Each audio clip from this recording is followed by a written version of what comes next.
execute that play call? Yeah, I don't know.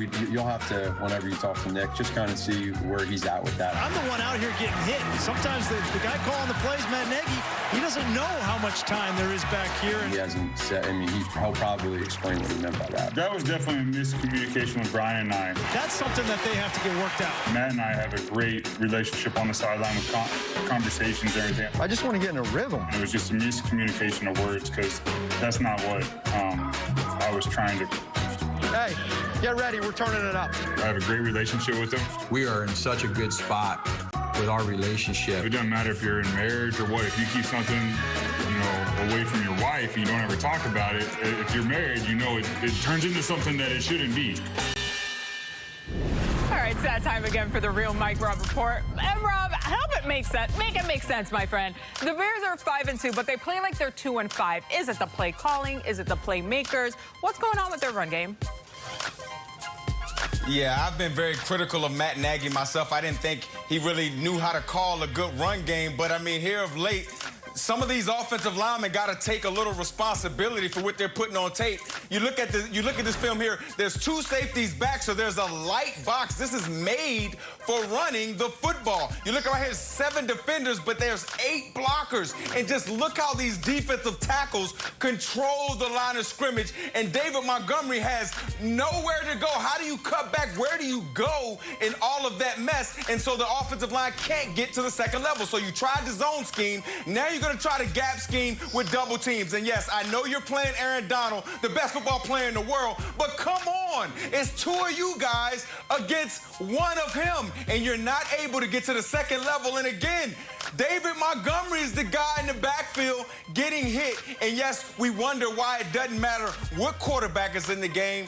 The offense is still not producing anymore. I just think they got to get the run game fixed to help the quarterback out, and those offensive linemen up front, Bobby Massey and company, you guys got to take a little responsibility for it. He said it. All right, on the other side of things, the Saints have a dual threat there with Alvin Kamara. What have you liked about his impact on their passing game?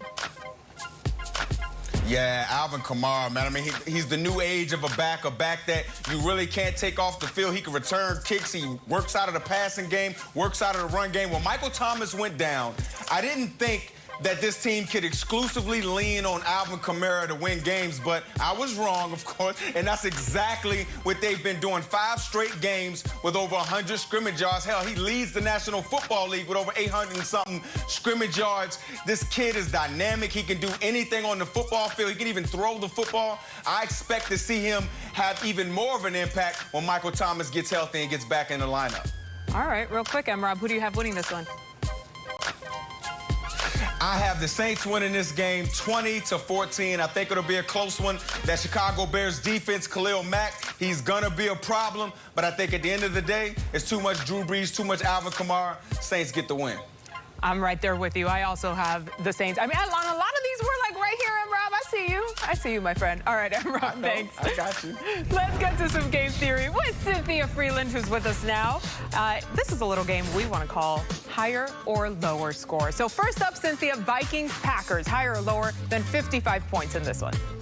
Well, I have 31-23 in favor of the Packers, so that would be lower. That's 54 points. I do think you should play Justin Jefferson on the Minnesota side. I think he's going to have more than 67 receiving yards, and I absolutely think all of the receivers are in play for Green Bay, and you want to make sure no Aaron Jones means get that Jamal Williams in. Also, thanks for doing the math on that. All right, Jets-Chiefs, higher or lower than 45 points? All right, this one's higher. I have 35-15. That adds up to 50 points. I think this is going to be a nice showing for Patrick Mahomes. The game script means maybe fantasy owners are questioning that. However, you're fully playing Patrick Mahomes. You're expecting closer to 280, 290 passing yards and 1, 2, 3 passing touchdowns for Mahomes in this one. I like it. Visual. I'm a visual learner. Let's head to Monday night for the last one, Cynthia. Bucs-Giants, higher or lower than 50 points? Okay, so be sleepier on this one. I have 29-18 in this matchup. That is 47. I think it's going to be an interesting one to watch, maybe for Mike Evans if he gets guarded by James Bradbury. Now, that could be an interesting, not so great outing for Mike Evans. So you want to go maybe look at some of the other pass catchers in this matchup for fantasy purposes. Maybe think Mike Evans more like 70 yards, not 85. All right, I hope you all wrote that down because I did. I did my homework. Thanks, Cynthia. Don't go far because we've got some player projections from you coming up in just a little bit. With the first choice in the 2002 NFL Draft, the Houston Texans select David Carr. I'm new to this whole NFL scene, but when I get a ball in my hand with some laces on, I know what to do with it. The rookie gets a big ovation. David fires downfield. Caught. He's in. Rock and roll. Touchdown, Houston. Carr, and he's going to run it into the end zone. The Texans take the lead. David throws. Caught Steve Smith. 5, 4, 3, 2, 1. Touchdown. Carr back to pass. Giants are Super Bowl 46 champions. We're going no huddle with David Carr. Before we leave today, David, I need your skincare routine because you look the same as you do on draft night, seriously. But give us the top 3 QB matches this week, starting with a showdown in the NFC West. Okay, the first one's easy because you have to watch the entire game if Russell Wilson is playing because there's a pretty good chance that he's going to have something at the end of the game to win the game. So he'll have the ball in his hands, and don't forget about Jimmy G. They're not going away as the 49ers. He'll keep being out there. He'll go out there and sling it, even though Bosa is going to be in. They've had injuries everywhere. They'll still be there. Russ is going to be a lot of fun to watch. My second one is Ben Roethlisberger versus Lamar Jackson. How can you have last year's MVP playing and Ben Roethlisberger, who's starting to come back and he has an undefeated team, and not say this is it? This is going to be a great game to watch. Going to love watching these guys go out there and compete.